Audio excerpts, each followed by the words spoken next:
Welcome to the week 2 Circling the Wagons for evangelistic preaching. Perhaps you wondered why I had you watch Dr. Mohler's speech on Christianity and Postmodernism. You recall Dr. Mohler's chapter on where does evangelistic speaking start and why? Well, he mentioned 3 needs we had when it comes to the non-Christian. He said we need to know, 1, how they think, 2, how they talk, and 3, what they talk about. Now, I think there's a 4th thing we need to know, and that's the culture from which their thinking is being shaped. Thus, we viewed this insightful lecture on postmodern thinking. Now, he said the challenges to evangelistic preaching touches more than just the act of preaching, or where we will preach, or how to outline the sermon. Our culture thinks in ways that we don't think. We embrace truth while the postmodernist seeks to deconstruct truth. We believe truth claims from the scripture liberate men and women, while the postmodernist asserts that truth oppresses men and women. Our culture extols the death of the meta-narrative, that is, the big picture. Now, for Christians, and especially evangelical pastors and preachers, it strips us of the story of God's plan for a relationship with His creation, mankind's fall into sin, God's plan of sending His Son, Jesus, to redeem mankind out of this sin and for the reconciliation of man with his Creator, that is, God.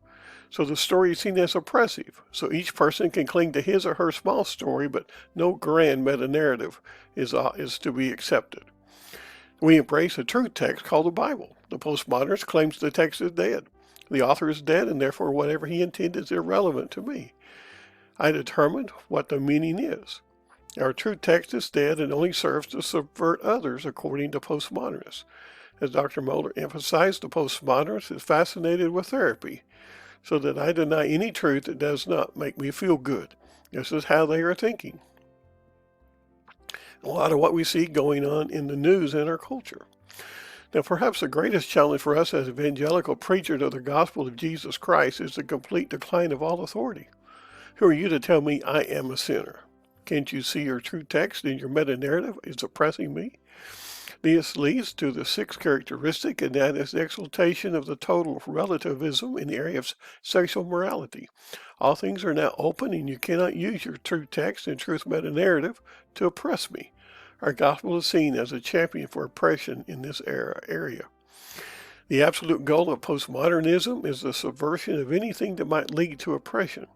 Dr. Mohler concluded the speech with these words: "We must stand in the midst of the debris, point to the cause of the fall, to the only hope for recovery." How can we do that with our evangelistic preaching? Well, you add to that these other challenges. There's few challenges in our true text in our Bible that contain the complete plan of salvation. Few passages are specifically directed toward the non-Christian.